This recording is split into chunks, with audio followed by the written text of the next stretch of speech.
Well, updates on this Minnesota mess.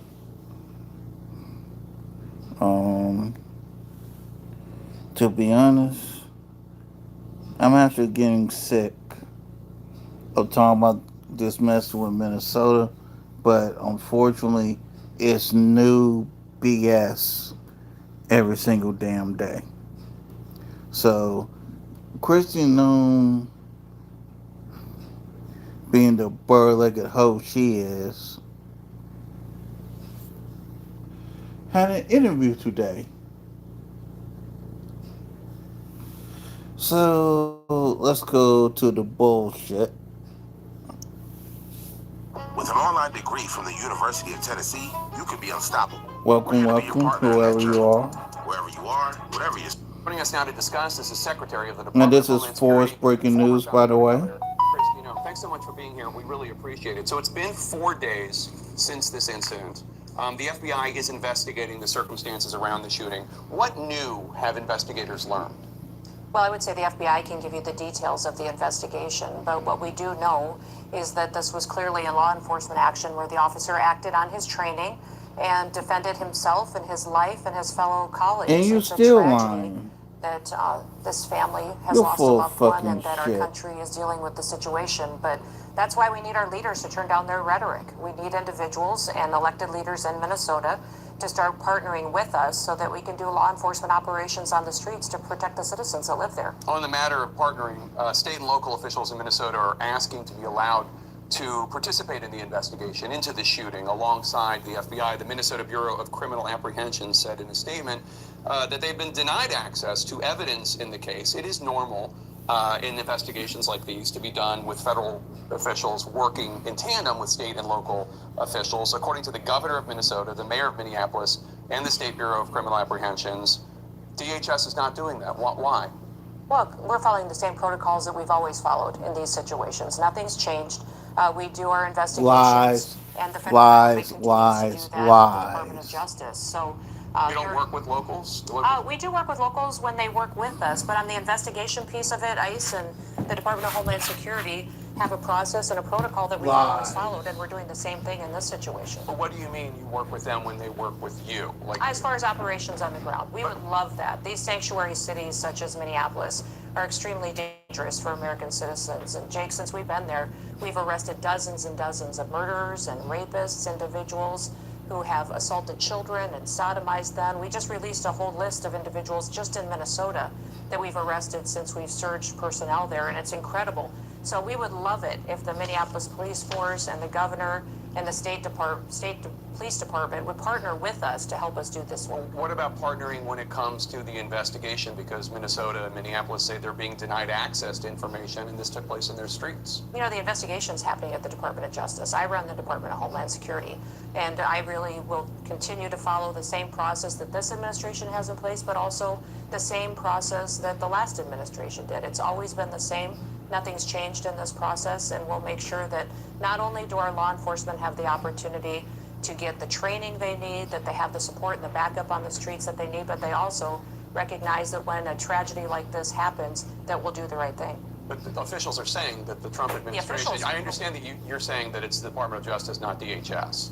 But officials are saying the Department of Justice is not working with them. Should they be working with the locals? You know, I would say that these locals, if you look at what Governor Walz has said, if you look at what Mayor Fry has said, they've extremely politicized and inappropriately talked about the situation on the ground in their city. They've inflamed the public.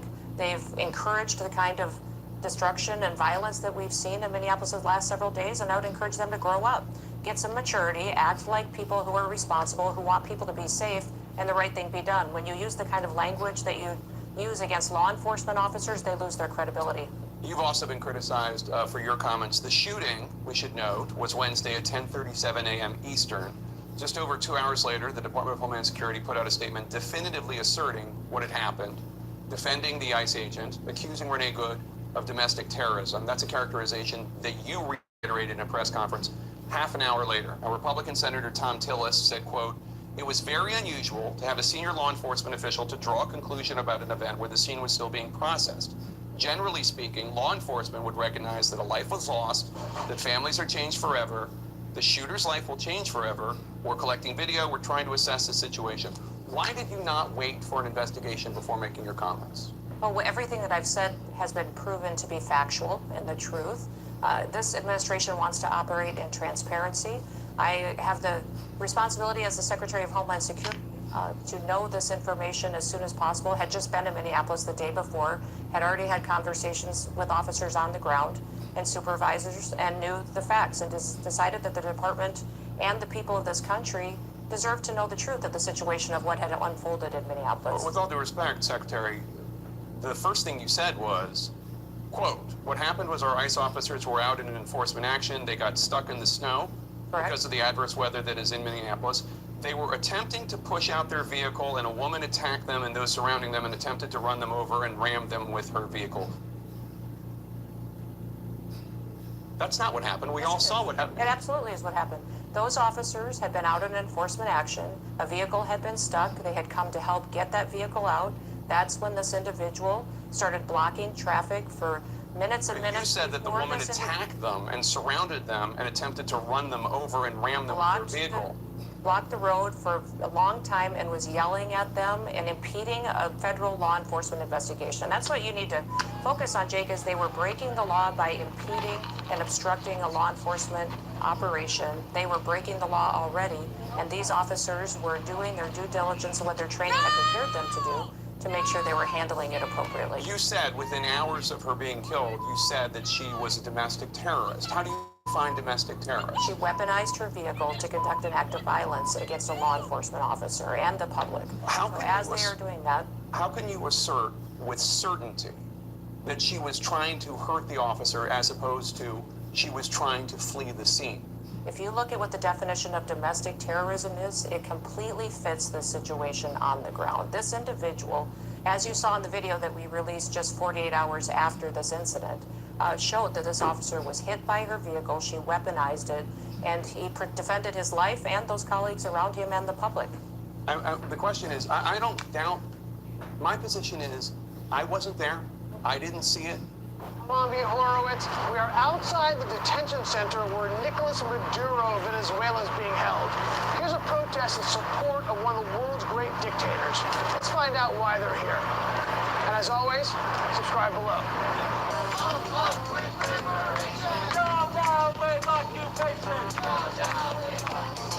And we're here today to stand in full solidarity with the Bolivarian Revolution and the Maduro presidency, the legitimate and democratically elected Maduro presidency. Now, they did have an election recently. A lot of places say it was fine. He's a president that's loved by his people. Can't take away everything that this man has done for his people as well. Was Maduro a revolutionary hero? So if you're asking, Maduro is my buddy. So the answer is yes. Your question, definitely. How immoral and illegal is the arrest of an international leader like Maduro? I mean, it's insane. Illegal and immoral is not even the word. Should we arrest Bibi Netanyahu? Yes, 100%. We should arrest him. You do recognize a little bit of hypocrisy when it comes to that, though, right? About not arresting Maduro, but arresting Bibi? What do you mean? Under Maduro, hundreds of thousands of people have been killed. I mean, that's kind of genocide-y also, no? I am not 100% familiar Sorry, y'all. on everything. Some people say that it clearly showed that she was trying to hit him and did. Some people say no, she was clearly trying to move her car and flee and get away. I don't know. What I'm saying is, how do you know? How can you assert for a fact within hours before any investigation, this is what happened? Thank you, Jake. I asked that question.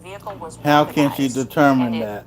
Attacked the law enforcement officer. He defended himself and he defended those individuals around him. That is the definition. Liar. There is something that is weaponized Liar. against the public. Liar. And law enforcement. Liar. That is an act of domestic terrorism. It happened in our shores. It happened here in our country. You don't get to change the facts just because you don't like them.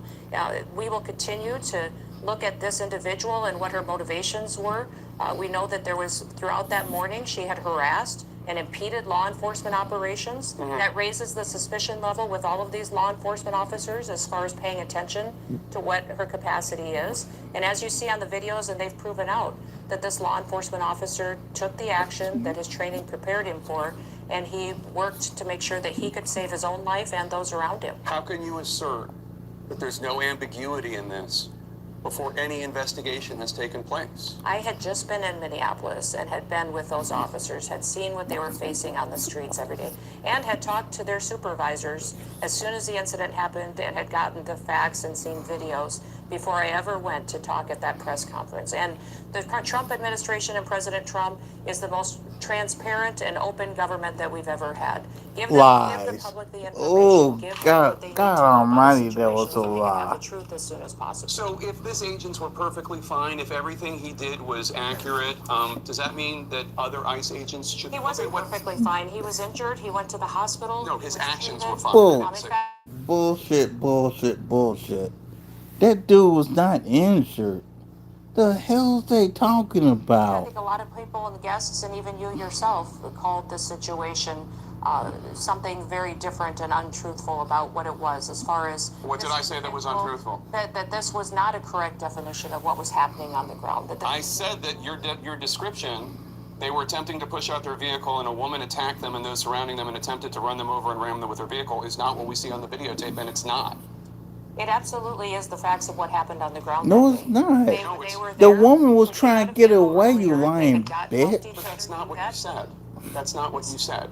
Yes, they were pushing out a vehicle. Absolutely what I said. There's not one. We all seen the video. I don't need to relitigate it. We've all seen the video. She is blocking the street. They approach her. You haven't seen the video of the entire morning and the previous encounters with this individual. Oh, we have aired it. Yes, we have. On Thursday, we were airing and noting the fact that she was there for several minutes. For minutes and minutes and minutes, she was protesting without question. And at previous locations that morning, that absolutely, that these vehicles had been previously down the block on video. Why is she trying to move the goalposts? The question was impeding law enforcement operations. Why is Chrissy Nome trying to move the goalposts? Hours before this incident. Like, really? What was she doing when she was moving her car? The question That's the question. Is why are we arguing with a president who's working to keep people safe? Why are we arguing with law enforcement operations that have gone on in this country for years? Bitch ass and we're working to collect murderers and rapists and drug traffickers and fraudsters off the streets of Minnesota, and we don't have local law enforcement and local elected officials that are partnering with us to help do that work. Overwhelmingly, the people in this country said they wanted America to be safe again, that they didn't want dangerous criminals on our streets. I would encourage the elected leaders in that city and in that state to work with us so that we can do our operations without the kind of opposition and people that are conducting and perpetuating the kind of violent rhetoric that we're seeing today. DHS policy authorizes use of deadly force only, quote, when no reasonably effective, safe, and feasible alternatives appears to exist. Could he not have just gotten out of the way? This individual and this officer is a highly experienced law enforcement officer. He has years of training and specialized training for these types of situations. We're grateful that he's alive. It's a tragic situation, and we're going to continue to work on the investigation into the individual and find out what the motivations were behind her actions that day. We're grateful that he's alive, too. I want to play this moment from the officer's cell phone video.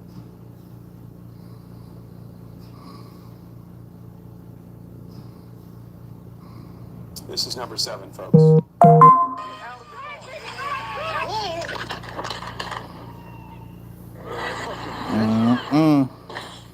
Is that Agent Ross's voice calling Renee Good a fucking bitch? I can't determine which one it is, but it could be, sir. In June of last year, Agent Ross had his arm... To be honest, I'm surprised that Chrissy Nome acknowledged that she was called an effing bitch. I'm surprised that Chrissy Nome acknowledged that part of the truth. Let's continue. Pinned in the back window of a car as an undocumented immigrant who was a criminal drove away from a traffic stop and dragged him about 100 yards. Here's what Vice President Vance said about... Wait a minute, he was dragged 100 yards? Why didn't he try to let go? It's my question. Why didn't he try to let go?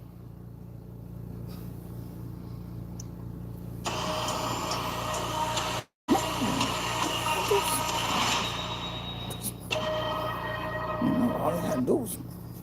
That very ICE officer nearly had his life ended, dragged by a car 6 months ago, 33 3 stitches in his leg. So you think maybe he's a little bit sensitive about somebody ramming him with an automobile?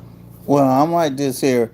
If you are a quote unquote sensitive cop, get off of the force. Period. Get off the force. If this is relevant, first of all, it's horrible that that happened. If it's relevant, which the vice president seems to think it is, do you think this understandably very traumatic event that this officer went through last June might have influenced, as the vice president is suggesting happened, how he responded? Now, there's no indication to that, but the facts are is that we've seen vehicles weaponized over 100 times in the last several months against our law enforcement officers. So they definitely know that the threat is real, that individuals who are trained by activists to go out and to impede their law enforcement operations will weaponize their vehicles and try to run them over and drag them and not stop. So they certainly go into these situations with that knowledge that that could happen, and that's what their training prepares them for. What evidence are you looking at that so many other people around the country look at and they say, it looked to me, her tires were turned to the right, she was moving her car, and they see a woman trying to flee?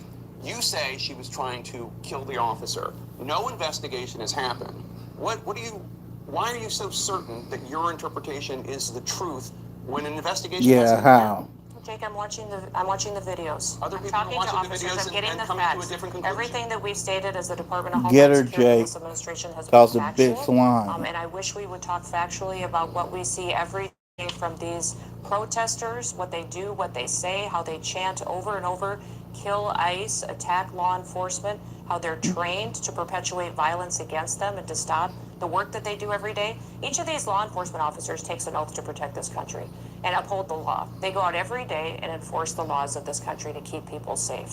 So these individuals that are out there harassing them while they do that work, doxing their identities, threatening them and their families, it's unacceptable. And that's why President Trump is so strong in supporting their operations in all of these cities. The officer appeared to have fired 3 shots, the first one through the front windshield, the second and third through the side window. What is the justification for the second and third, given that the officer was out of harm's way? You're watching the same videos that I am, correct? Yeah. Yeah, you're watching the same ones. So you see how quickly the situation unfolded, how the officer was in front of the vehicle when she sped off, how she ran into him, and how he had to take quick action based on his training to defend himself and his colleagues around him. Once he's out of harm's way. That's very clear and factual from the videos that you can see. It's nobody's interpretation. We don't get to change it because we can see it with our eyes and we can build on the evidence that we have on the ground. You are Well, trying because to the change politics it. doesn't fit somebody and what they're trying to do to continue to defraud Oh people my- in their city Why and in their are state, you continue trying to take to advantage of change the individuals and narrative? to allow I criminals. don't know what you're talking about. That's Why? what Mayor Frey and that's what Mayor Governor Walz are doing every day by diverting the attention and trying to attack a law enforcement officer.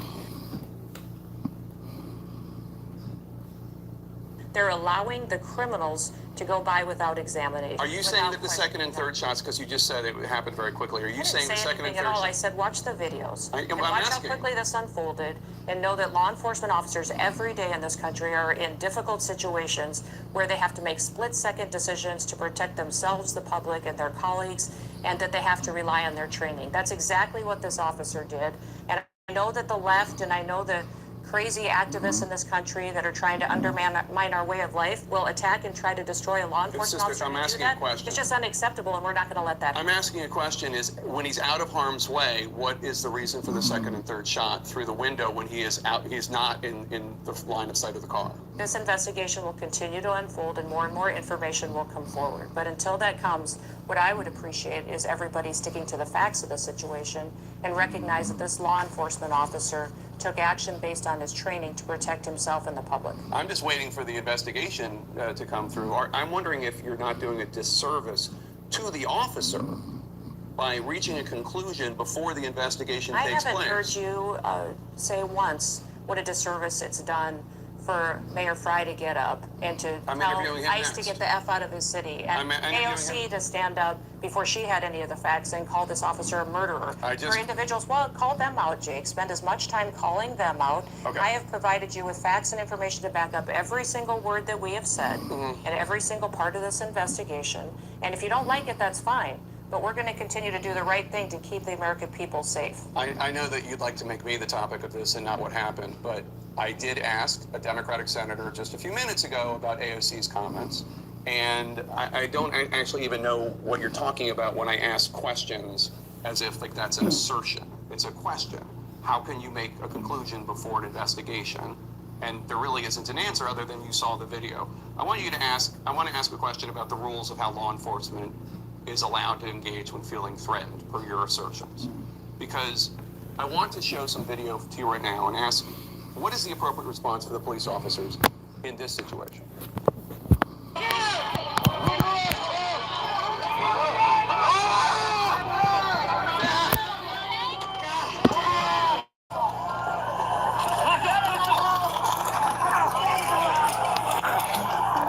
Those are law enforcement officers being physically attacked. By this standard, would any of those officers be justified in shooting and killing the people causing them physical harm?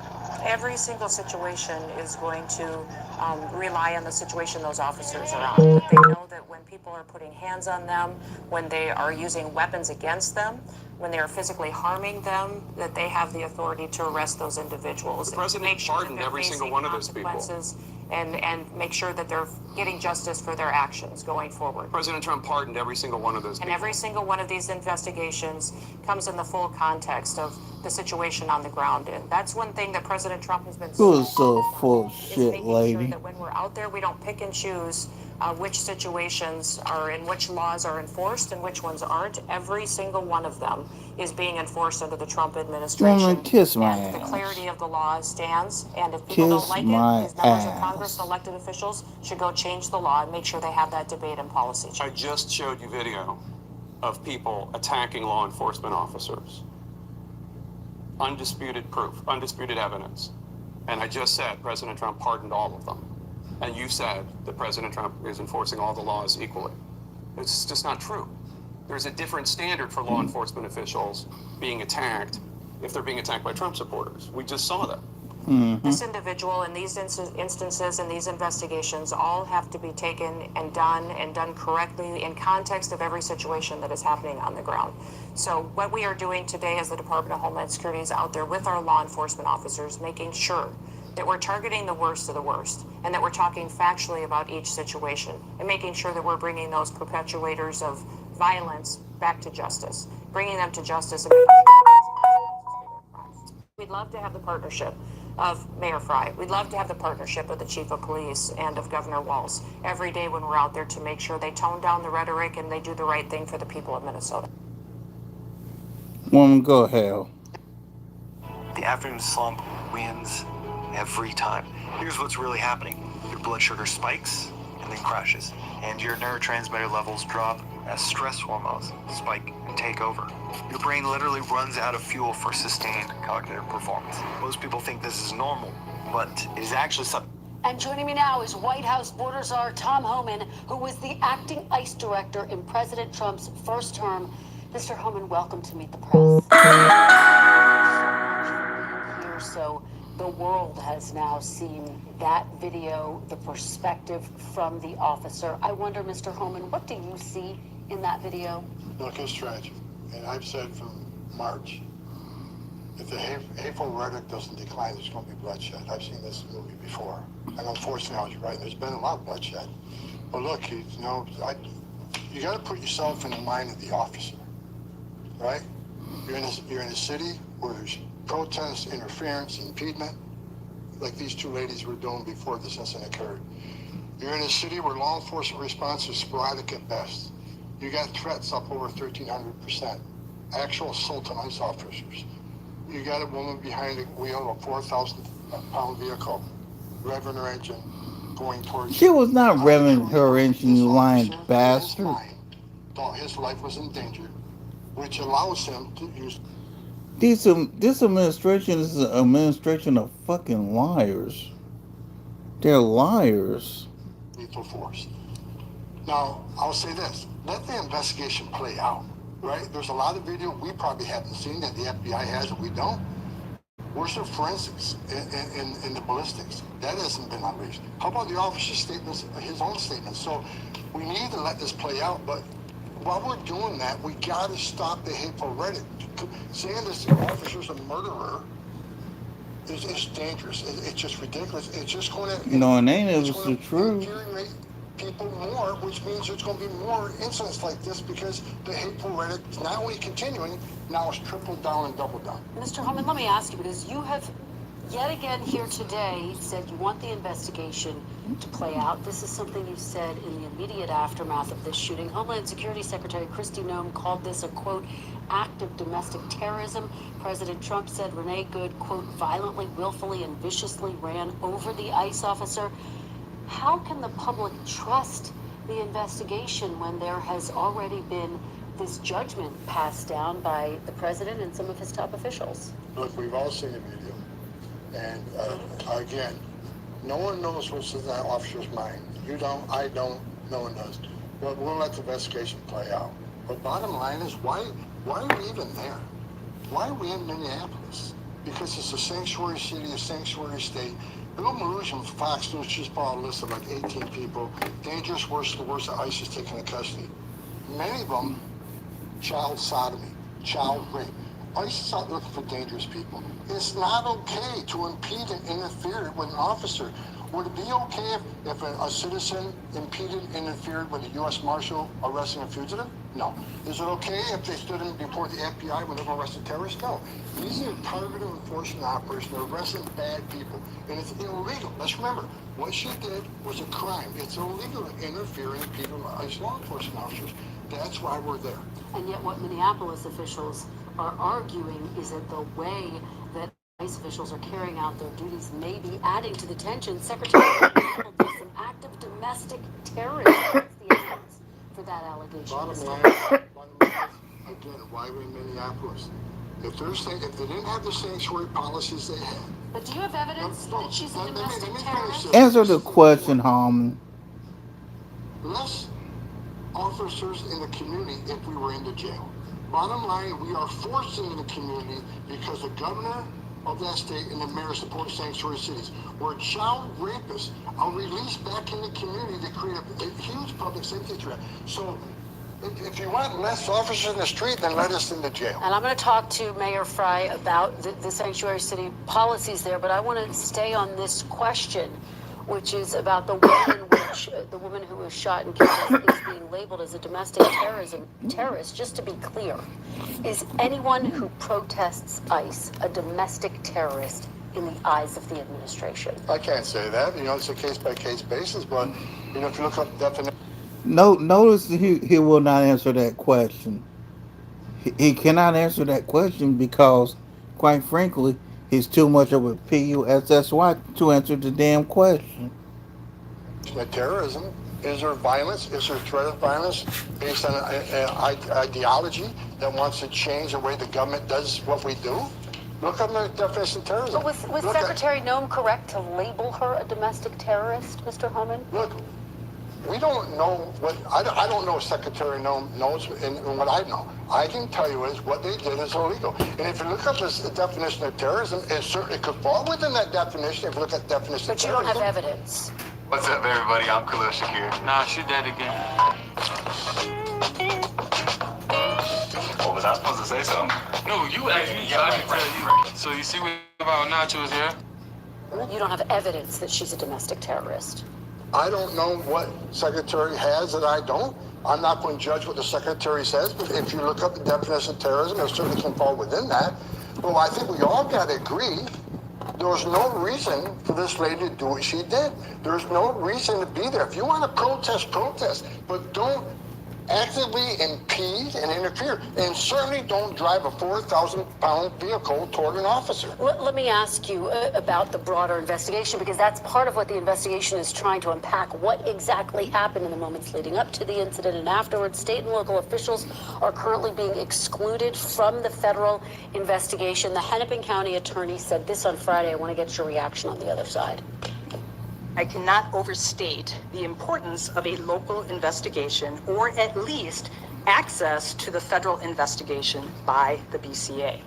Without it, we will not have the ability to be transparent with our community about the results of the expectation, or, as I said, any decision that might come of the review.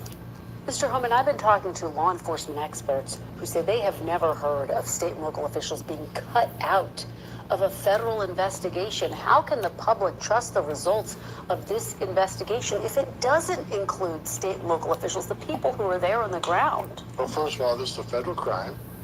But it happened in Minneapolis. It's a federal crime, and the jurisdiction clearly falls within the FBI. I've been doing this since 1984. When a federal officer is involved with the shooting, Why is the state locked out? And where were all these people?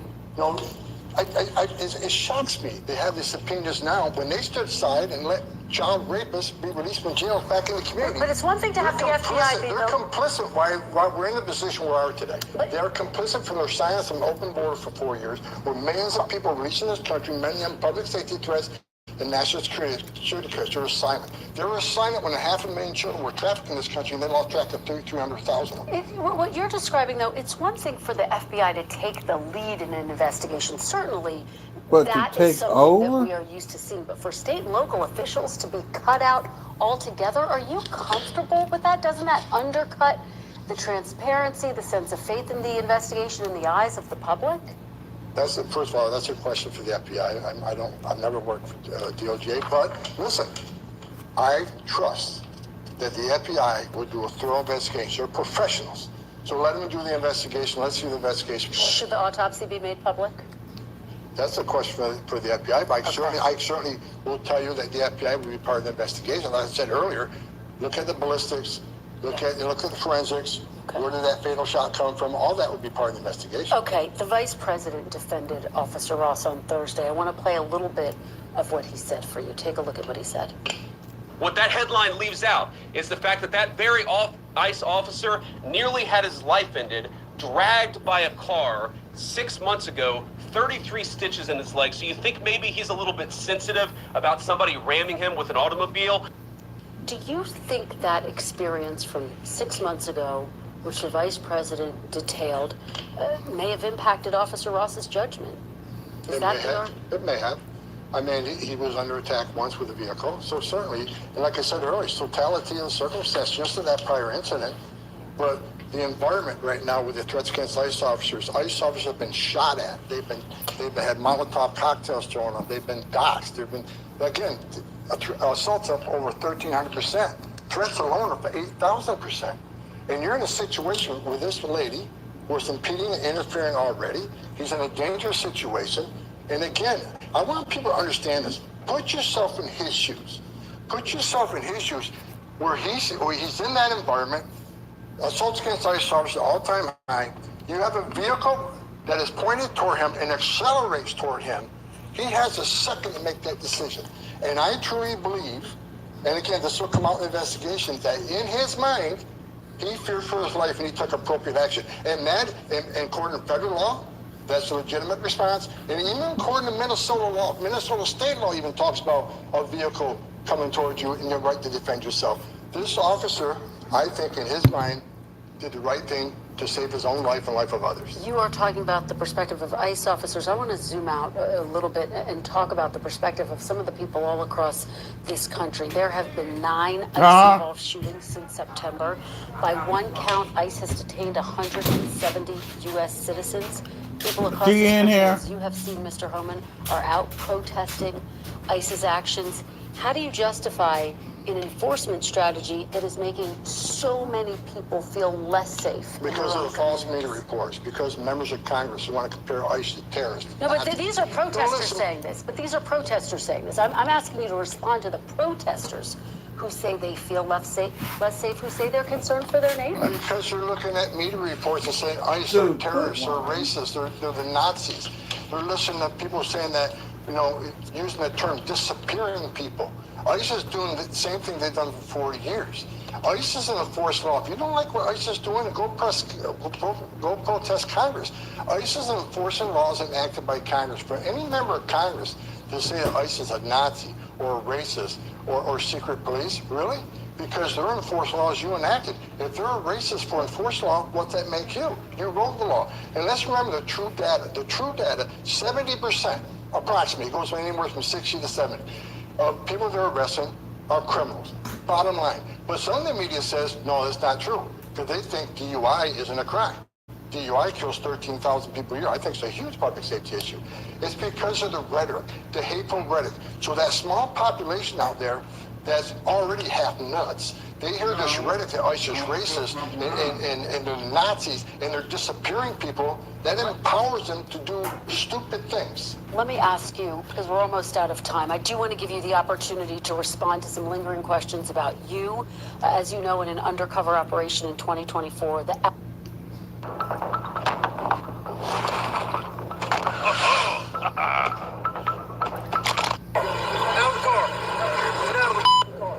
This here is Shot Fired, the Shots Fired podcast. All right, so it's been a few days since this Minneapolis shooting with the ICE agent that has occurred, and we're putting out a video a couple days after the fact.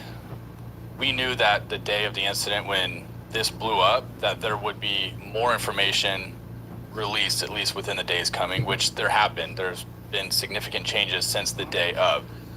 I'll start it with this from my standpoint, and it's hard for us being in law enforcement to objectively look at something like this and not be biased one way or the other, especially when you have politicians, other people immediately coming out and taking a side one way or the other, and not looking at this from the standpoint of there's a lot of work and investigation stuff that has to go into this to determine was this justified shooting or not. So let me just start with that. The day of the incident, I had heard about it. I didn't realize it was going to blow up to what it has become now, and it very quickly took off, and the media grabbed it. I mean, the president came out pretty quickly and gave a brief statement about it. What I don't like about it is when something like this happens, it's polarized one way or the other, either hard to the left or hard to the right, and you immediately have people coming out saying that it was a justified shooting, and then you have the opposing side saying that it was not a justified shooting and that this ICE agent murdered this woman. So that's where I think I don't like that. It makes our job in law enforcement harder because you just now have these opposing sides butting heads, and it's not helping the situation. I also don't agree with the president of the United States, without knowing all the details, to come out and say, well, it looked like a justified shooting and that ICE agent was defending himself. We don't know exactly what happened. What the hell does Trump know about law enforcement? All the video footage is gathered from multiple different angles, because look what happened from day 1 to day 2 to now, day 3 after it's happened. More information has come out, more video has come out. People's opinions are now changing, and so it's unfortunate, to me, that an officer-involved shooting did occur. Someone did lose their life. Despite how you feel about who she was, what she stood for, to me, that doesn't matter. Someone died at the end of this, and so it's just kind of wild to me that, like, where we are in today's society, this happens and people lose their mind over it, and then ultimately, being in law enforcement, I mean, we suffer as a result of that. So I don't know what your thoughts. So that's just kind of my initial thought of it. I mean, we'll talk about, our opinions on the shooting itself after watching the different angles of the body cam or the cell phone footage. But that was just kind of my initial thought of the whole thing, of how big it blew up on both different parties. I think naturally this situation is going to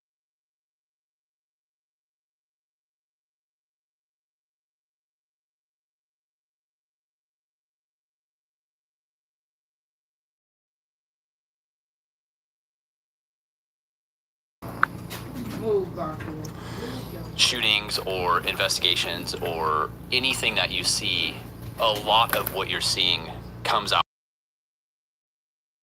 is showing ICE very aggressive.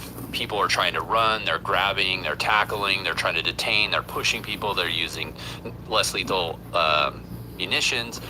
There's a lot of focus on ICE, and when this incident comes out, I think it's natural for people to pick, yes, it's justified, or no, it's not justified, based on the evidence that is presented. And you made a really good point that when it first happened, there's very little information that is publicized.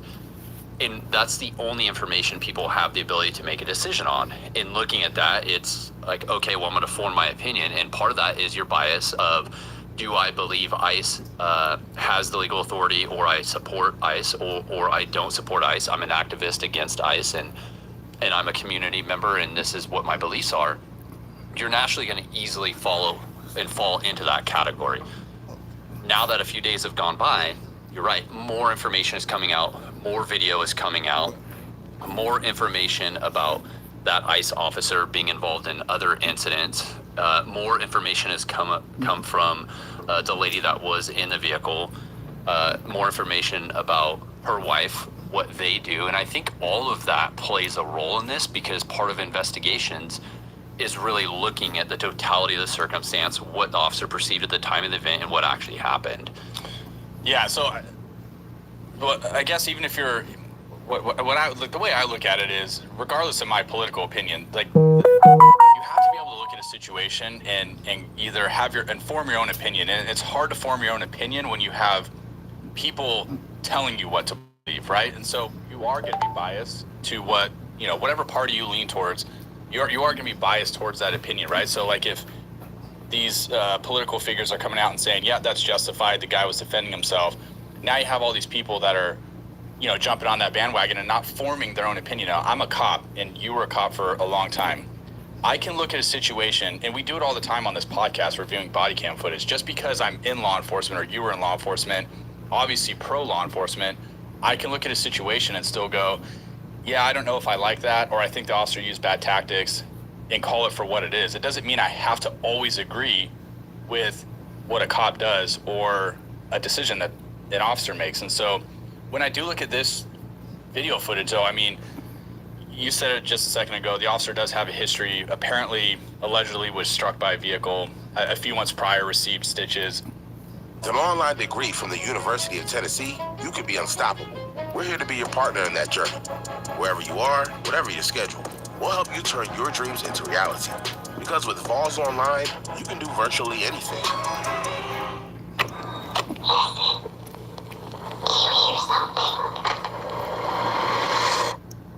Billy was struck by a vehicle, a few months prior received stitches. Mm-hmm. You can't put yourself in a situation like he did. You don't stand in front of vehicles, and nobody's really talking about that. I mean, was he justified? Yeah, that's going to be deemed more than likely a justified shooting. He was struck by the car.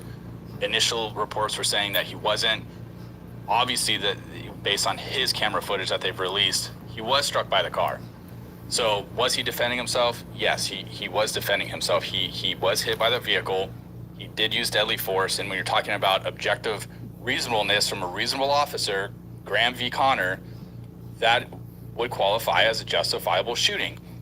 Does that mean that the officer should have been in that position? No, personally, I don't think so. Basic cop tactics 101, don't put yourself in front of a car, period. You don't ever do that. Especially when someone's not being compliant, they're not going with the program, the vehicle was running, the conditions were freezing cold, the roadways are icy, you don't have good footing. You shouldn't put yourself in that situation. So justified, okay, yeah, sure. Civilly, that's a whole other situation. Could he be sued civilly for that? Yes, and more than likely he's going to be. So, but in terms of objective reasonableness from an officer who was in that moment, everyone's breaking this down frame by frame because they have the opportunity to do that. But in the moment, that's not how it works. There is no hindsight 2020, and the cops don't get to break things down frame by frame as they're happening. So that stuff happens very quick. Let's talk about that moment, because it's actually, that's the first time I've actually heard you say that moment, and it is a very good point, because there's a lot of analytics going on after, including us, because that's part of this podcast, is to provide information that's non-biased. I think that moment, you have Renee, which was the driver of the vehicle, in the car with her wife, Rebecca, and they were going to this place, and the wife, Rebecca, is publicly stated this, that they were there to support their community members. They had whistles, they had cops had guns. She's openly saying why they were there. And the wife also said that they were there as legal advisors of ICE activists. So looking into what that actually means is generally it's a law student or a lawyer, someone that's interested in becoming within the law field, they generally identify them specifically with colored hats or green hats or jackets, which I've actually seen on protests. And they're there to monitor, to film, to advise the activists or the protesters what they should and shouldn't do. They try to control things. They're there in a way as a moderator. But the reason I bring this up, because the wife is openly saying that that's what they were doing and that's why they're there. That also means their frame of mind should have a form of control, level-headedness, awareness of what's going on, and understanding that others are looking at them potentially for guidance. They should be a mediator in a way between the two. Well, they were being antagonistic is what they were doing. I mean, so we talked about, there's a lot to this. So we talked about the officer being in a position where I don't feel that he should have been. But now you bring up those two, and it's like they're there to be antagonists. That's what they're doing. She's clearly being antagonizing. The wife is filming. The Renee, who's in the car in the driver's seat, clearly she's laughing, and you don't get to interject yourself in law enforcement duties, whether you agree with them or not. I don't care if you're an activist. I don't care if you're pro or anti-law enforcement. That's a moot point to me, because there is a law. You will be held accountable if you break the law. And clearly, she was blocking the convoy of ICE officers being able to make their way down the street, whatever they were doing there to arrest whoever, right? Well, they had the intent. They totally had the intent, because the wife gets out of the car and then pulls her phone out and starts filming, which tells me they're in the car talking about, hey, I'm going to block traffic, get out, film what's happening. That's why you're doing that. That's why she got out. And then she pulls her car in front and slows down and stops while her wife is out filming in all directions to in a way to capture the ICE agent. It's almost, you're right, antagonistic or enticing. Yeah, it was completely intentional. Yeah, it was and then you're blocking the roadway. Yeah, so she does that. They get out. Again, this is the viewpoint of this podcast, and not the viewpoint of myself. The car, they tell her to move. She doesn't want to move. Now they're ramping up. They're being more antagonistic, and the ICE agents were, they had enough of it. And so that's when the guy says, you're under arrest, get out of the car. She's refusing to get out of the car. Again, you don't get to do that. And I think where a lot of this behavior is stemming from, again, is you have political figures in these states who are spewing a lot of rhetoric against anti-law enforcement, particularly ICE, which is fueling these people to behave like that. They believe that they don't have to obey the law, that they don't have to do what these federal agents are telling them to. That is all being fueled by the people that are in control of those states. The mayor came out and gave a statement afterwards condemning ICE. You have the chief of police of Indianapolis standing behind him. The sheriff is standing behind him. They're clearly in a situation where they have to agree with what the mayor is saying, and they're doing nothing about it. And so they're stuck between a rock and a hard place. You either stand up for what you believe in and quit immediately, or you stand there and you back the mayor and you back the rhetoric, which he was also spewing. Not only is this a concern that we've had internally, we've been talking about it. They are not here to cause safety in this city. What they are doing is not to provide safety in America. What they are doing is causing chaos and distrust. They're ripping families apart. They're sowing chaos on our streets. And in this case, quite literally killing people. That's what's fueling all of this. And so now, as law enforcement... What's the secret to peak health? Come on. Get started at noom.com. Is this the Mercy Capital Corp powered by artificial intelligence? You're charged with the murder of your wife. I didn't.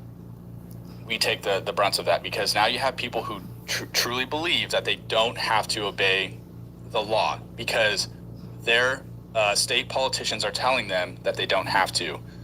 That's the problem. And so because of that, it's gotten to this point now. And now this incident happens where someone lost their life And now that's just adding fuel to the fire. What's wild with all is of this. What's wild is looking at the video. The driver Renee, it wasn't even. There's no. It just doesn't make sense to me. It's almost comical to her what she was doing. 100%. She thought she was laughing. Yeah, and unfortunately, it cost her life. Yeah, blocking the road, and then as I think she realizes, oh no, this is legit. They are coming. She locks the car because you could see ICE or the officers are pulling on the door handle. I think then she realizes, oh no, this is legit. And the reality is, she has something to lose at this point. She could be arrested. She was going to be arrested, no doubt. For sure. So I think she immediately recognized that. And you said it earlier, pre-talking was fight or flight. And she was, I'm out of here. You see her turn the wheel. And here's where it gets interesting, which I believe that she was trying to escape because her wife is trying to get in the car. And you can see it. She's pulling on the door, but the car is locked. And the driver just drives off, leaving the wife behind, which tells me she's in a panic mode. I'm out of here. I'm not thinking of anything. I don't know what's going on around me. Enough to the point where she leaves her wife behind and gets ready to turn the wheel and drive off. Totally, I agree. I think, I think she locks the door. She realizes, oh shit, I'm gonna be arrested. She's trying to get out of there. You can hear the wife in the background. She's laughing. She's saying, "Run!" Yeah. And when she goes to take off, unfortunately, that ICE agent was standing in front of her vehicle with his cell phone recording, which doesn't make sense at first, but the only thing I can think of is capturing her license plate, and maybe they're going to circle back at a later time and deal with her because he's also trying to film the back of her license plate. So I'm not sure. But here's my question. Why, if he's a law enforcement agent, why did he not have a body cam? Why did this guy not have a body cam if he's law enforcement? I don't believe they have body cams because the video that we're watching is his cell phone video footage. Yeah, so from a damn cell phone. Again, I can't put those two pieces together. I'm not sure why he's doing that. I hope that it wasn't him also being antagonistic by, oh, you're recording, well, I'm going to record you too. That whole back and forth thing. I've seen cops do that. I think that's stupid. And then ultimately putting himself in a bad situation where he's now standing in front of the car. Maybe she doesn't realize that. She's focused on the guy pulling on the door handle, trying to arrest her. And then goes, I'm out of here. Like you said, fight or flight kicked in. She chose flight and goes to take off and then clips the ICE agent. He then shoots 3 rounds, hits her, and then you see in the video she crashes, and the rest is history. But again, in terms of, I wouldn't want to be a cop in a situation where if I fired those rounds, yeah, I'm justified to do that in that moment, but is that going to stop the threat immediately of someone in a moving vehicle? No. So, one could argue, well, why didn't he get out of the way? I mean, he clearly tried to get out of the way. He still got clipped. He chose to fire his weapon. And again, it comes down to, was he justified to do that? Whether you like it or not, yes, in that moment, that officer was justified to use deadly force based on the totality of circumstances happening at that moment. It wasn't like she drove past and then everybody opened fire on the car. Now you lose that window there, right? So that didn't happen. And so I don't know. It's just the overall situation sucks. Like, do I think that this woman should have lost her life? Absolutely not. I don't care what she stands for. She's not some hardened criminal. This wasn't some gunfight, wild shootout. Yeah, I actually agree with that because is he legally justified in the law? Yes. Would other people or other officers in that exact situation do what he did? Probably not. Everyone handles situations different. It's based on your training, your experience, the positions you're in, the moment, what you're recognizing, your eyes, where are you looking, your body language, your turning. Like, there's so many factors in that. But you're right. It is a terrible situation anytime there's an officer involved shooting, and anytime when someone loses their life. And in this situation, it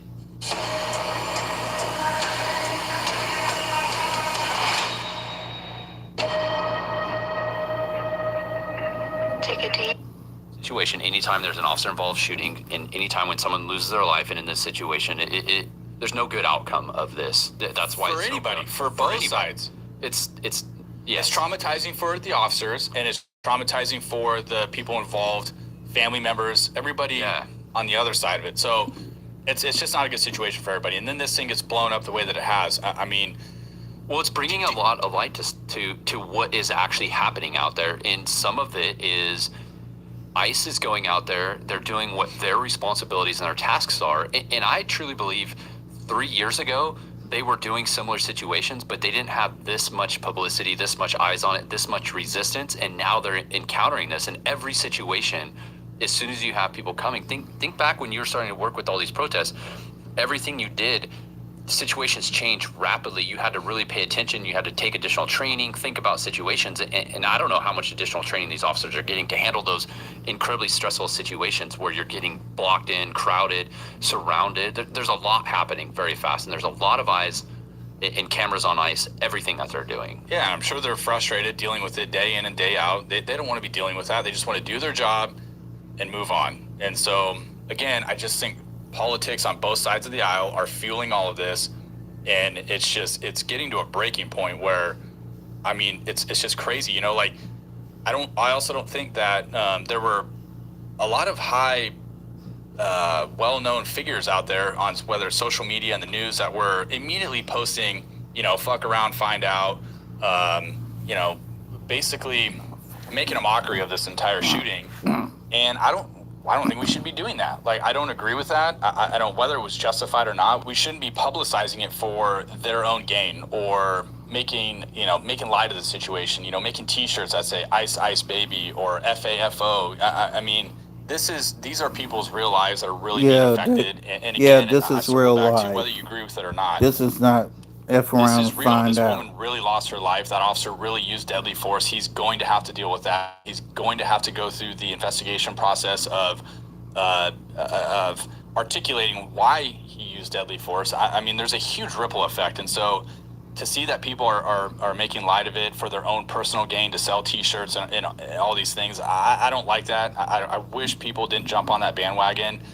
I don't think that there's a place for that. Again, that only makes things worse, and it's only making the opposing sides butt heads more and be more opposing towards each other. I can't even go anywhere nowadays at work because I wear jeans, t-shirts, and we wear our vests over, you know, because of the job function that we do, without people thinking that we're ICE agents. I mean, we're constantly having people ask us that, and I don't know what else to say. It's just gotten crazy. Well, I think there is a form of political influence either side, and it's a very big topic, and it brings a lot of light to either side, and there are people that are using it for their own personal gain, and in a way it's understandable. Like you said, that you had the mayor speaking, the police chief behind, the sheriff.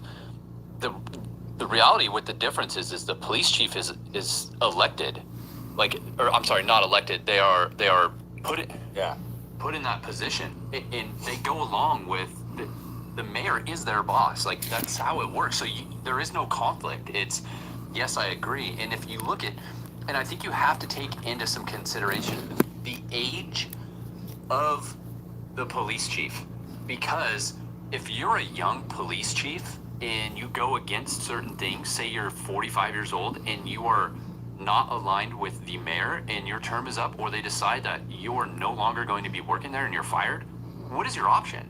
Yeah, you're done. They can fire you for anything. I mean, if you don't agree with their anything, then you're out of there. They appoint you. So it's a balancing act for the police chiefs. It's a balancing act. Yeah, in a situation like this, so I think that it's a very difficult decision for a police chief to have to stand up and say, I don't believe in what you're saying. They're putting his own cops at risk by allowing the mayor to come out and say these things. He's only fueling the community even more to hate the police. That's a hard stance, but if I'm in his position, I'm not standing for that. I would take my badge off, walk away. I'm going to go work for another city, county. I don't care. I'm not working under somebody who has those types of beliefs, who are anti-law enforcement, with the police chief standing directly behind him during the press conference. You can't have that. The line level troops, everybody below the chief, is probably sitting there going, why are we listening? Why is the guy that's running this city spewing this stuff, which is clearly anti and he's literally telling the community that they don't have to listen to what the law enforcement is telling them to do. And look what happened to Renee by taking advice like that. She got herself killed. Yeah.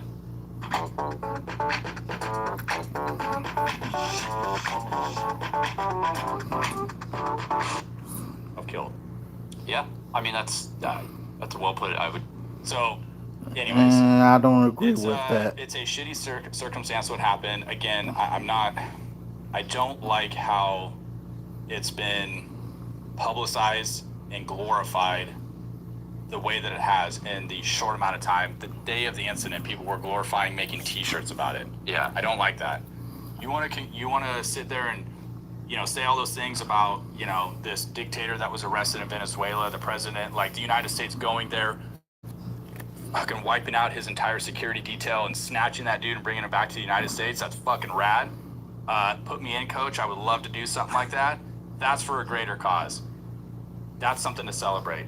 Something like this, I don't think so. I think they missed on that. Yeah, and I think there's a lot of things that happen after the fact. You look at the officer that's been involved in that, he has to live with that, process that, the prosecution, potential prosecution, the interviews he has to do, the civil lawsuits, his family, does he go back to work? There's a lot that he has to deal with. He has a family that is dealing with this. Then you look at Renee, she lost her life.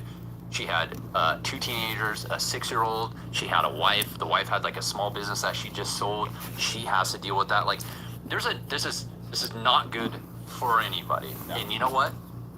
The whole situation is all in the media, which is really terrible for both sides, the officer and the family of Renee, because everybody is looking at this. Yeah, you know that the federal officer that was the one that did the shooting. I mean, his name's out there. Everyone knows where he lives now. They know everything about his family. I mean, that guy can't even go home. I guarantee it. So, there was one last thing I'd like to add that he shouldn't be able to go home. He's a murderer. The day of the shooting for Renee, and the following day, it had over $1.6 million. And that fundraiser was intended for the family, which I would assume would be the 3 kids. Wow. I don't know if there's one that's been made for like kids specific or anything. Yeah, again, it just, I go back to, it sucks, but then it's like, you don't get to break the law, and do things like that and not be held accountable. I for sure think she should have been held accountable, should have been placed under arrest. Her and her wife should have been placed under arrest, which is what they were trying to do when she decided to take off in the vehicle. So, well, a lot more is going to come out on this. You know that. Sure. I mean, it's going to continue to remain in the media for a long period of time. Whatever decide. So, I mean, I can foresee whoever is responsible for reviewing this use of force, if it's the district attorney, if it's the federal government, is going to come out at some point and give the finding, which may or may not trigger additional responses from the public. I think a lot more is going to continue to come to light with this. Yeah, that was the other thing too, is the mayor was saying he wanted ICE out immediately. He wanted the state to take over and do the investigation, and that might be a thing, and that's okay, but people have to understand too, is the people running that investigation of the officer involved shooting that happened, it isn't the ICE agents that are on scene doing the investigation. There's a set of investigators who deal strictly with that type level of crime, or if something like that were to occur, that will come in and handle the investigation. So that kind of takes a little bit away of the bias opinion that I think he was putting out there, was that, again, he says there were hundreds of ICE agents down there, or actually he said a dozen to 100 ICE agents. Well, there's a huge difference between a dozen and 100. So there wasn't hundreds of ICE agents out there. There was maybe a couple dozen, but the people doing the investigation are completely unrelated to that whole incident. So yeah, that's how that works. But yeah, anyways, again, wow, this gained steam really quickly afterward, and it's just sad to see. I hate to see the direction that we're going. It's almost like some of it's too much. It's just I don't even know, dude. It's just crazy. And, like still being in law enforcement and dealing with it at work and people questioning us if we're it's like I don't want to deal with that shit either. Like I just want to go to work too and just like do my job and not get harassed by people just because of what I do for work. It sucks. Yeah. You know. So, anyways. All right. Well, I think this is going to continue to remain in the media. Yeah. So, drop in the comments. Let us know your opinions, guys. If you think this was a justified shooting or not. What you think about the whole thing. And guys, I don't know what kind of magic this is, but these And we have another update. to your vision for near and for. Now, this is an active investigation, as I mentioned here. I want to bring in Mike Harrigan, who is a retired chief of the FBI's firearms training program. Now, he was a member of the FBI board, which reviews all FBI agent and task force shootings that involve officers. Again, joining us live right now. Thank you so much for taking the time to be here with us today. Absolutely, Josh. Good to see you again. Good to see you. And first off, I just want to kind of gauge all of this from your experience here. Break down how an investigation works to determine whether use of force was necessary or not. You know, absolutely. That's a great question. I think what you see now is a lot of information is out there in the public, in the media, videos, but an investigation is much, much deeper than that. What will happen is those videos are important evidence, of course. They'll be looking at all the videos we've seen online, but there's also going to be videos that haven't come out yet.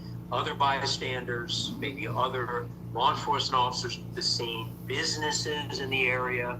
All of that has to be put together to establish a good timeline here. Now, in addition to that, every investigation into a shooting goes into the human factor here, which will be the officer himself, the agent here, what he perceived at the moment, moments leading up to the shooting, during the shooting, and afterwards, whether he felt that his life was in threat there at that moment.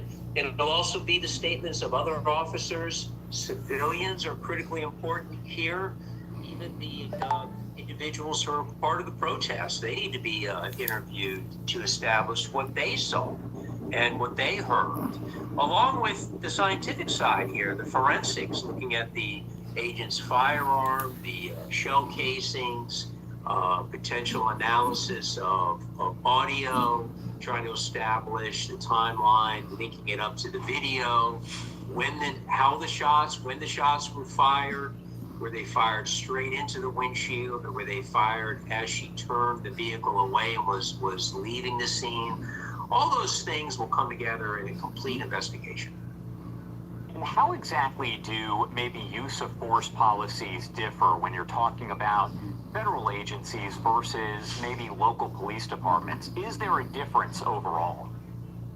There can be a difference in use of force policies. The underlying standards set by the Supreme Court, the most recent case we look at is Graham v. Connor, which laid out a standard of objective reasonableness, which means that use of force has to be objectively reasonable at the moment it's employed, looking through the officer's eyes, the situation that he perceived at the moment, right? Not the value or the perspective of hindsight here, but actually what was going on at that moment. Now, the policies, each individual agency builds policies on that legal underpinning. Now, federal law enforcement would simply rely straight on federal the Supreme Court decisions, those relevant decisions, whereas state law enforcement officers would have some additional layers maybe put on by their state legislature or their state Supreme Court, state judicial systems. But here, ICE would be operating strictly under the national federal standard. So it can differ basically a little bit here and there, but the tie that binds them all together would be that objective reasonableness standard, and that the officer must believe at the time he fired the shots that he was either facing serious bodily injury or the threat of death at the hands of the person that he used deadly force against. Now, we know that the FBI is handling this investigation. We're talking there about a federal agency.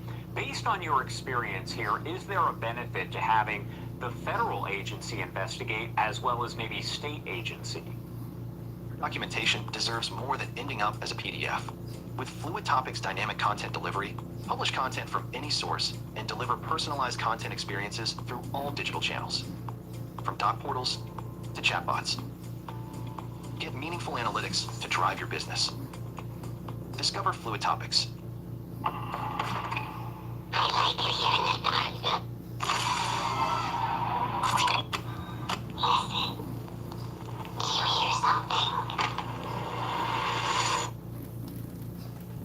Welcome to the investigate as well as maybe state agency. You know, normally what would happen in these cases, they would be somewhat of a joint investigation. You know, the local agency and the federal would be working together. And the point of that is just for the robustness of the collection of evidence, the connections the local agency has in that area, the ability potentially to get more information for the investigation versus solely the federal. That's traditionally how you see it work. But ultimately, whenever there's a federal law enforcement officer involved in a deadly force situation, there's a potential for liability, potential, you know, the prosecutor here, the federal Department of Justice has to look at the actual case itself and determine whether it was justified or not. Normally those cases are removed to federal court from the state's purview. That's standard in these cases. And that way you apply the federal standard and the federal prosecutor looks at the underlying justification. Now, sometimes there's a parallel state investigation. Sometimes that can move faster than the federal, and there'll be attempts to do something through state court. But federally, you're always going to generally remove that to federal court, and it basically negates the court, the state court's jurisdiction here. But at the end of the day, all these investigations have to be done with establishing the facts in a vacuum, free from political influence. You have to really get down to what happened. And that's not just for the benefit of the officer involved. Primarily, that's for the benefit of whoever was on the receiving end of the deadly force. You know, there's a strict principle in this country that you know, citizens are not allowed to be seized unjustifiably or use a force used against them unjustifiably. So that's why this has to be done very carefully and very impartial. When you talk about firearms training, how does maybe the training there impact the use of a vehicle, for instance, as a weapon? In this case, of course, we've heard from federal officials there that the vehicle was being used as a weapon, that it did strike the ICE officer involved. So how do the firearms training programs kind of prepare those federal officers and agents there in case a vehicle is being used as a weapon? That's another great question. You know, generally what happens is firearms training programs, depending on the agency and the department. In the Bureau, we had firearms training, then we had a separate tactical training program, and then overlaying all of that was the legal program that would apply the constitutional standards, the department policies to ensure that not only could an officer or an agent rather effectively employ a firearm when needed, that they would do so within the confines of the law. And then the tactical program would provide the awareness and the training to the agent so he would use the best tactics to gain an advantage and apply deadly force in a way that was most effective. So all those have to come together. But with a vehicle is considered a weapon, such as a rock or a club or anything can be considered a weapon. What we're looking at is its potential to cause serious bodily injury or death. And generally what you see in law enforcement is, what we had in the Bureau is, we're not shooting at the vehicle. The vehicle, we're not shooting to disable the vehicle. We find that is highly ineffective, is that when so justified, if the vehicle is being used as a weapon, that you're going to be shooting at the driver in order to stop the threat of their operating the vehicle in your direction and causing that serious bodily injury or death. I want to pop up this new video here that, of course, came out just a few days ago from Homeland Security, and it actually shows all of this apparently from the vantage point of the ICE officer involved. You can see Renee Good there in the vehicle right there on your screen. What do you make of this? What stands out to you based on your experience when you watch this video?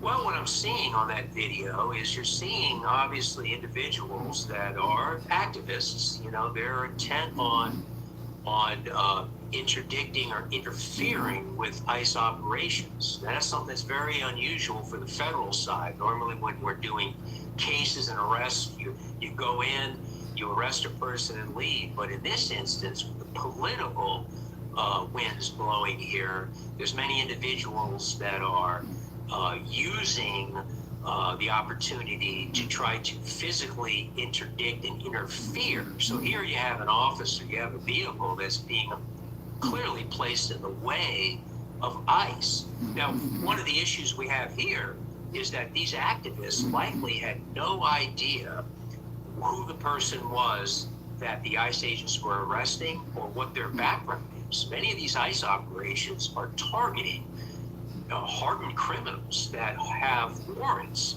that have been released by local agencies back onto the streets.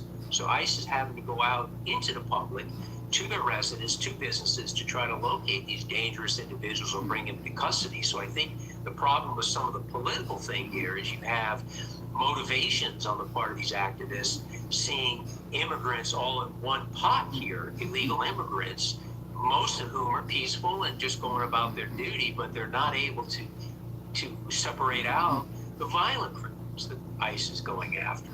So in this instance, that motivation is leading to individuals starting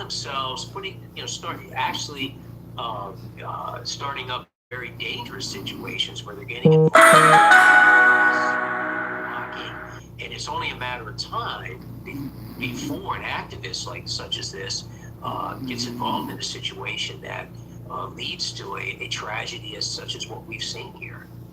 My last question here, when you look at something like this, what is maybe something based on your experience that people at home maybe don't fully realize, don't understand about this whole process, this whole situation here? What do you want to kind of tell people out there? Welcome to Blue Creek Cabins in Helen, Georgia, in the beautiful North Georgia mountains. Get away from it all in one of our... You know, I think what they have to do is, whenever you see a situation like this, where politics is heavily involved, and you have political figures on both sides making statements as far as about this shooting and whether it was justified or not, I think people have to understand that every law enforcement involved shooting needs to be adjudicated right through the process. It has to be thoroughly and independently investigated, and they have to trust the system to do that. Now, they may not agree with the facts when they come out, they may not agree with the finding at the end of the day, but every single one of these cases is investigated thoroughly, and then is presented to a prosecutor, who then looks at the case, and many times it panels a grand jury to look at the case to see if it meets the threshold for prosecution. So in addition to that, there's a civil process that stands alone outside of all this. So I would encourage the public not to jump to conclusions here on this shooting based on the clips that we've seen through the media. And I think the media is doing a great job of getting this information out, but they have limited information. And I think they have to wait until an investigation is thoroughly done and then the results are published, and then look at those results. Then at that time, but try to avoid jumping to conclusions. And I think the other thing the public has to know is that law enforcement highly values the First Amendment right to protest. Absolutely, that's a bedrock of our Constitution, which we were all sworn to uphold. But there's a difference between peaceful demonstration and redressing your complaints to the government and actually taking out measures to interfere with lawful operations when officers are doing their lawful duty enforcing the laws with which they may disagree. But I think that their main point of contention here for these activists should be with their elected representatives, who are the ones that make these laws and execute these laws, not the officers on the street that are putting their lives on the line, just doing their job. All right, Mike Harrigan, as always, thank you so much for taking the time to join us. Of course, we can only cover so much ground during an interview, or else we'd be here for hours upon hours. But anything of importance that we missed that you want to make sure to highlight here before I let you go? No, I think, what I appreciate about yourself, Josh, and your network is you cover things thoroughly and you allow guests to really voice what their opinions are and try to get down to the matter. So I really appreciate the thoroughness of your coverage, and I hope your audience also appreciates that. Nice comments there. I definitely appreciate it. Thank you so much for taking the time to be here with us. You got it, Josh. And of course, we will continue to cover everything related to this investigation being conducted by the FBI. We'll keep you We're going to go posted to MS now. Switch to TurboTax and file your own taxes free in the app if you didn't file with us last year. Just file with TurboTax Do It Yourself by February 28th. Download now.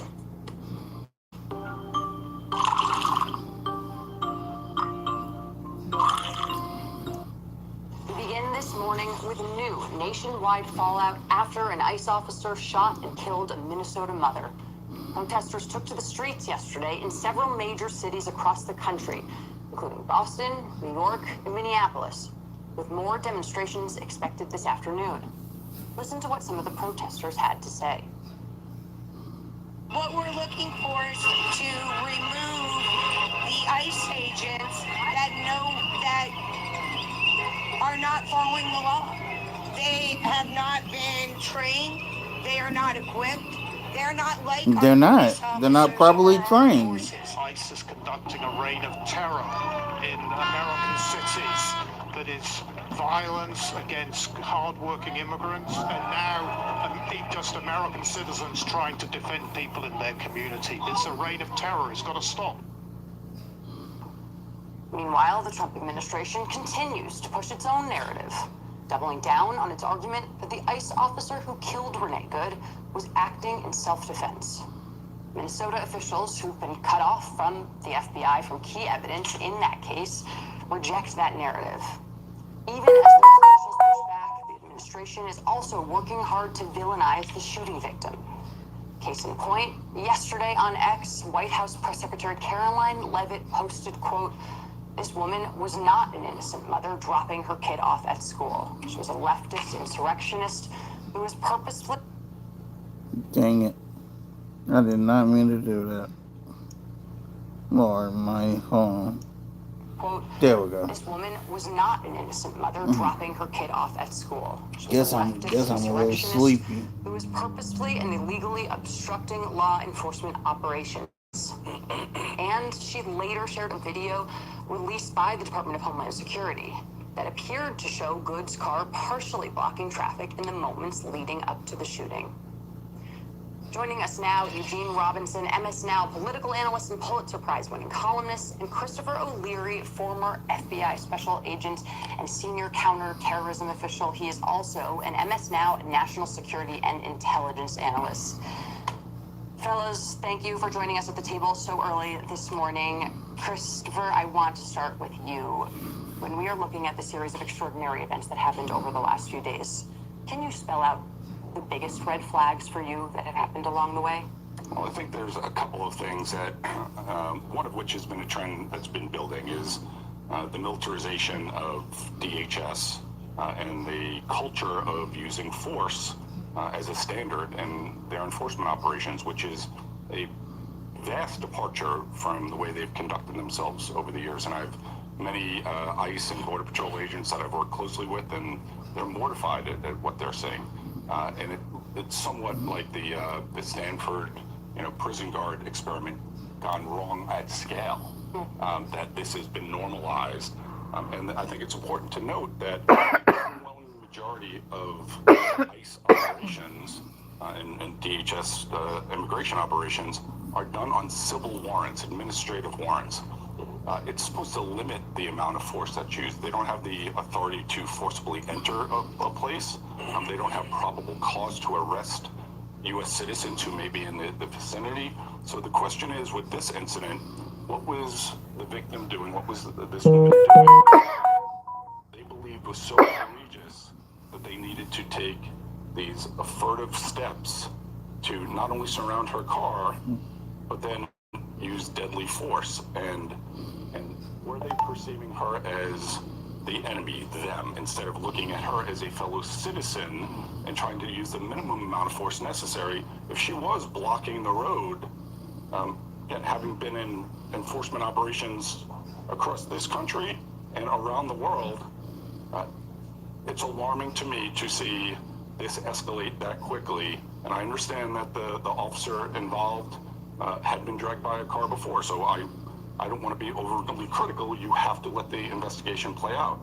And if the investigation was allowed to play out in normal times, I would have every confidence that the agents of the FBI Minneapolis field office, where I served for a number of years, would do dragnet just the facts. They would actually have a good investigation, and they present it to the local prosecutor for a review, and they'd come up with a determination. I take it you're not confident that the FBI is going to carry under the leadership, and I say that with like serious air quotes, of Kash Patel, and then with DOJ and the White House already trying to influence this investigation, we're in the era of alternative facts, and it erodes the trust and confidence in institutions across the U.S. government and certainly in the FBI.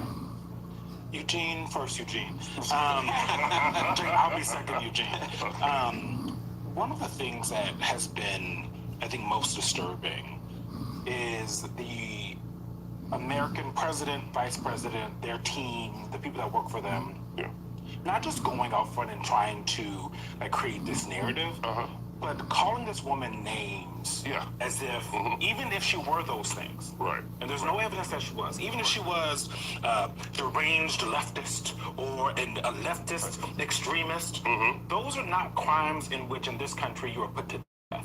Right? And so, when you are looking at the way they're talking about this woman who is dead, and there's an investigation, maybe a good one that might come out of this, so we might know more who this woman is. But what do you think they're actually trying to do here? It's propaganda. It's old school propaganda. A political end, and I think Propaganda 101. The killing of a citizen in this manner on video, as everybody saw, would continue to shift public opinion against what ICE is doing. And so what was striking to me, and frankly, to me, reprehensible, I'm an opinion guy, I could just say flat out, utterly reprehensible, was the way J.D. Vance, for example, came out immediately and not just blamed the victim, but insisted on this narrative of Rene Good essentially trying to kill this officer having to act in self-defense. And, regardless of what the video actually shows, when they released the cell phone, the officer's video yesterday, again, the video shows her turning the wheel sharply to the right in an obvious attempt to just get out of the way, yet the White House is maintaining that it shows something else. You know what it means? Some kind of intent. Exactly. And it made me think of you guys remember the Springfield, Ohio cats and dogs? Right, okay.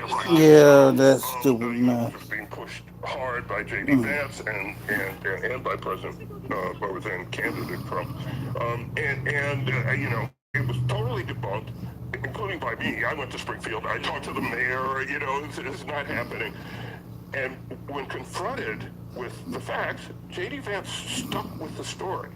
And what he said was, He said, if I have to create stories so that the American media actually pays attention to the suffering of the American people, then that's what I'm going to do. That's what he's doing. Yes. He's creating a story. Right. And he's pushing the story in a way that's, you would expect from Soviet Russia. You wouldn't expect from the United States. Or a poster on the internet. You know what this reminds me of? The administration's effort to get out ahead of everything is the Mueller report, and how Bill Barr came out and said, "Here's what the report says." And then the report was released 3 days later, and was completely different. It's not what Bill Barr said. It's not what Bill Barr said. But the narrative had been set. And Christopher, the thing that has so many things about this have enraged me, but two things in particular: the cell phone video of the shooter, of the ICE officer. How is it possible that he could have a cell phone in one hand and a gun in the other? Yeah. How is that even procedure?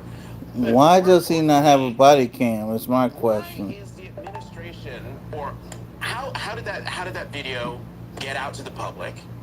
How is it that the administration is releasing other videos to push their narrative when they're also investigating this crime? I know this is a legal term, but investigating this. Like, how are the American people supposed to trust at all what comes out of this administration now, and what could come out of the investigation if there is a report that comes out? Because it seems to me they don't care. There's going to be no report, as would happen in a normal Justice Department. I think he highlighted it's propaganda. I mean, it's setting the narrative, and it's not the facts of the investigation, which is problematic. But what the investigators should be looking at, and what I would be looking at, is did these officers conduct themselves reasonably, which is kind of the foundation for U.S. law. Reasonable to whom? Objectively reasonable. So for an average citizen giving this set of facts, would that person perceive this as an objective, reasonable decision? So what led them to that car? And I'm looking at the video. This is civil disobedience. This is not domestic terrorism. Somebody who's studied and worked counterterrorism operations for decades, I can tell you authoritatively, this is not domestic terrorism. And it's certainly not the days of rage from the late 60s and 70s. So what brought them to that car?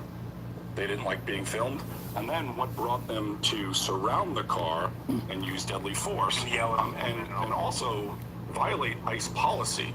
The way they approached the car was outside sure as hell did. Shooting at a fleeing vehicle was outside of ICE policy. So at the very least, there should be outside policy and wrong as hell. But also blocking out the state and local investigators is problematic for a variety of reasons, but also practically. The FBI and other federal agencies are relatively small. They do it through partnerships. They effect their operations through partnerships. It's the foundation of the FBI in 1908. You build partnerships and task forces. And we're done. Like, share, subscribe. See y'all later.